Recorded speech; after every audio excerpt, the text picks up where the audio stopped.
Assalamualaikum warahmatullahi wabarakatuh. Alhamdulillahi rabbil alamin, wassalatu wassalamu ala asyrafil anbiya'i wal mursalin, imamil muqarrabin, hurrin muazzalin, sayyidina Muhammadin wa ala alihi wa sahbihi ajma'in. Allahumma salli ala nabiyyil hasimiyyi Muhammadin wa ala alihi wa sallim taslima. Sahabat Buya Helmi, pencinta amalan yang Allah Subhanahu wa Ta'ala berikan keberkahan kepada kita semua dimanapun kita berada. Al-Fakhir Buya Helmi senantiasa bermohon kepada Allah Subhanahu wa Ta'ala, mudah-mudahan sahabat-sahabat Buya Helmi, pencinta amalan dimanapun berada, dalam menjalankan segala kegiatan aktivitas kita sehari-hari, Allah berikan kelancaran pada segala urusannya, Allah mudahkan rezekinya, dan Allah jaga kesehatan dan iman Islamnya. Amin ya rabbal alamin. Sahabat Buya Helmi, pencinta amalan yang Allah Subhanahu wa Ta'ala berikan keberkahan kepada kita semua dimanapun kita berada. Rasulullah Sallallahu Alaihi Wasallam beliau bersabda, "Malam yantahu solata anil fahsyai wal munkar bal yazdad minallah illa bu'da." Barang siapa yang sholatnya pada saat dia melakukan sholat, dirinya tidak bisa mencegah perbuatan keji dan munkar, dia jauh dari Allah Subhanahu wa Ta'ala. Itulah hadis Rasulullah Sallallahu Alaihi Wasallam yang perlu kita renungkan, yang perlu kita waspadai. Apakah diri kita yang sudah melakukan perintah Allah, yaitu sholat, kita masih mengerjakan suatu perbuatan keji dan munkar? Sahabat Buya Helmi, pencinta amalan yang Allah Subhanahu wa Ta'ala berikan keberkahan kepada kita semua dimanapun kita berada. Ada kemungkinan sholat kita banyak sekali rintangan-rintangan dan gangguan-gangguan, terutama dari iblis laknatullah alaih. Untuk daripada itu, di konten channel YouTube Buya Helmi ini akan memberikan suatu wawasan pencerahan. Ada 8 jenis gangguan pada saat kita mengerjakan sholat, pada saat kita takbiratul ihram sampai selesai.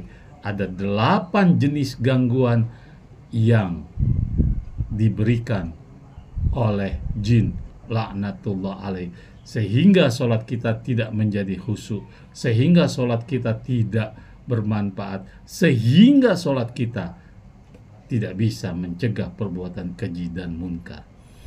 Bukankah Rasulullah dan Allah Subhanahu wa Ta'ala memberikan suatu kita pedoman di dalam Al-Quran? Aqimis sholah, kerjakan perintah Allah, yaitu sholat. Karena sholat itu inna sholata tanha anil fahsya'i wal munkar. Sesungguhnya sholatmu bisa mencegah perbuatan keji dan munkar. Karena kita sudah melakukan sholat, tapi sholat itu tidak bisa kita mengendalikan, masih saja kita melakukan suatu perbuatan keji dan munkar. Apakah itu pada saat kita sholat, selesai sholat kita masih melakukan suatu perbuatan korupsi, atau kita narkoba, atau kita berzina, atau kita membunuh, atau kita ghibah, dan banyak lagi perbuatan-perbuatan keji dan munkar yang kita lakukan padahal kita sholat. Simak kontennya sampai tuntas agar tidak gagal paham dalam memahaminya, dan Al-Fakhir Buya Helmi senantiasa beristiqomah kepada sahabat-sahabat Buya Helmi untuk selalu mendukung channel konten YouTube Buya Helmi, agar algoritma YouTube Buya Helmi berkembang di tengah-tengah sahabat Buya Helmi dan saudara-saudara yang lain dimanapun Anda berada. Dengan cara apa? Ringankan telunjuk jari Anda. Yang belum subscribe, yuk mari subscribe. Dan jika konten ini bermanfaat, mari kita fastabiqul khairat, berlomba-lomba dalam kebaikan dengan men-share. Dan jangan lupa pada saat menyaksikan konten ini, tunjukkan like Anda di channel ini. Sahabat Buya Helmi, pencinta amalan yang Allah Subhanahu wa Ta'ala berikan keberkahan kepada kita semua dimanapun kita berada. 8 jenis gangguan jin dan iblis pada saat kita melaksanakan perintah Allah, yaitu sholat. Buya Helmi, pencinta amalan yang Allah Subhanahu wa Ta'ala berikan keberkahan kepada kita semua dimanapun kita berada. Adapun 8 gangguan yang dilakukan oleh syaitan atau jin kahnzab, ya, pada saat kita melakukan sholat, yaitu yang pertama, lupa akan rokaat sholat. Itu yang pertama. Sudah rokaat berapa? Lupa apakah dia sudah tumaknina, lupa apakah dia sudah sujud, lupa apakah dia sudah ruku, dan macam sebagainya. Jadi kanzab akan melupakan daya pikiran seseorang yang pada saat mengucap takbiratul ihram Allahu Akbar atau pada saat dia melakukan sholat. Yang kedua, gangguan syaitan atau jin pada saat kita melakukan sholat, yaitu mengantuk atau menguap. Itu salah satu gangguan syaitan kanzab pada saat kita melakukan sholat 5 waktu.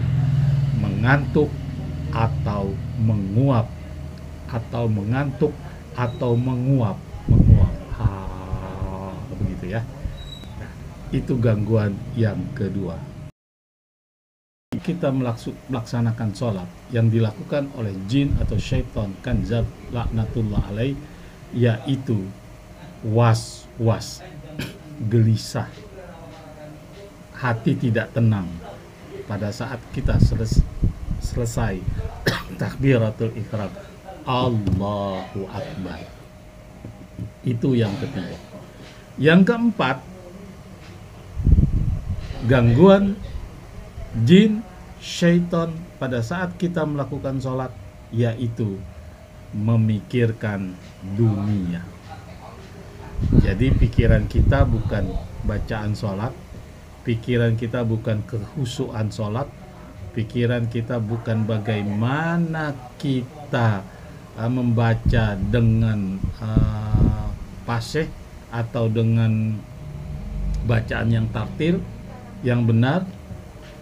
Ada diganggu oleh jin syaitan laknatullah, yaitu merasa memikirkan dunia, memikirkan apakah besok bagaimana, dia ketemu orang. Intinya yang dia pikirkan adalah pemikiran di dunia atau ekonomi atau urusan-urusan dunia pada saat dia melakukan sholat. Jin laknatullah alaih atau syaitan pada saat kita melakukan sholat, yaitu bersin. Sahabat Buya Helmi tentu tahu bersin, hasib gitu kan. Nah, kalau bersin itu ada makna-makna yang ada artinya dalam kalimat-kalimat Indonesia, nah, pasti itu akan membatalkan sholat. Hasim itu gitu. Nah, itu tanda jin syaitan laknatullah alaih mengganggu kita pada saat kita sholat. Yang keenam, yaitu gangguan jin atau syaitan laknatullah alaih, yaitu muka, hidung, kepala gatal saat sholat. kita selalu garuk. Nah, kalau misal kepala sudah selesai di badan. Nah, pokok ada yang gatal di seluruh tubuh kita. Padahal pada saat kita tidak melakukan sholat, itu tubuh kita normal-normal saja. Tapi pada saat kita melakukan sholat, ada saja garukan gatal. Makanya kalau kita menggaruk bukan dengan ilmu, maka batal sholat. Karena ada 3 kali gerakan yang berturut-turut. Sahabat Buya Helmi, jika ingin kita menggaruk, misalnya kita menggaruk di pipi kita. Nah, di pipi kita tempelkan begini, tempelkan tangan kita, kemudian garuk. Boleh beberapa kali garuk. Nah, kenapa demikian? Karena ini tidak ada gerakan otot. Nah, kalau begini, ini ada gerakan otot. Kalau begitu, ini ada gerakan otot. Otot tangan bergerak. Kalau otot tangan bergerak, ya, maka gerakan itu 3 kali berturut-turut membatalkan sholat kita. Sahabat Buya Helmi, pencinta amalan yang Allah Subhanahu wa Ta'ala berikan keberkahan kepada kita semua dimanapun kita berada. Adapun yang ketujuh, gangguan syaitan laknatullah alaih pada saat kita melakukan sholat. Apakah itu ingin buang air kecil atau kencing, atau ingin buang air besar. Nah, perasaan kita ingin buang air tersebut, atau kita pengen kentut. Nah, itulah gangguan jin syaitan laknatullah alaih. Kemudian yang ke-8, gangguan jin syaitan laknatullah alaih pada saat kita sholat. Yang terakhir adalah ingin cepat-cepat selesai sholat tersebut. Makanya ada peribahasa mengatakan, Allahumma lantas jalan. Setelah Assalamualaikum warahmatullah, Assalamualaikum warahmatullah, kemudian langsung tidak membaca doa. Karena terburu-buru orang tersebut. Karena tidak fokus, tidak khusyuk dalam sholat. Nah, kalau 8 gangguan tersebut kita mengalami, berarti kita jauh dari Allah Subhanahu wa Ta'ala. Karena mungkin saja perbuatan kita pada saat kita sholat kita kerjakan, tak masih melakukan suatu perbuatan yang munkar. Sahabat Buya Helmi, pencinta amalan yang Allah Subhanahu wa Ta'ala berikan keberkahan kepada kita semua dimanapun kita berada. Bagaimana solusi supaya hal itu tidak diganggu oleh jin laknatullah alaih? Maka pada saat sebelum kita takbiratul ihram, kita baca a'udzubillahi minasyaitonirrajim atau a'udzu bikalimatillahi tammati min syarri ma khalaq. Mudah-mudahan kalau kita baca, kita amalkan, maka insya Allah kita tidak akan diganggu oleh jin syaitan laknatullah alaih yang bernama Kanzab. Pencinta amalan yang Allah Subhanahu wa Ta'ala berikan keberkahan kepada kita di mana kita berada. Itulah 8 jenis yang mana syaitan menggoda, iblis membelenggu kita dengan berbagai macam cara. Pada saat kita takbiratul ihram dalam sholat, pasti kita akan mendapat gangguan dari jin syaitan laknatullah alaih. Hanya orang-orang yang berimanlah, hanya orang-orang yang yakinlah, dan hanya orang-orang yang mempunyai ilmulah yang terbebas dari gangguan tersebut. Semoga bermanfaat konten kali ini. Jangan lupa saksikan konten-konten amalan dan pengobatan pada channel YouTube Buya Helmi ini. Assalamualaikum warahmatullahi wabarakatuh.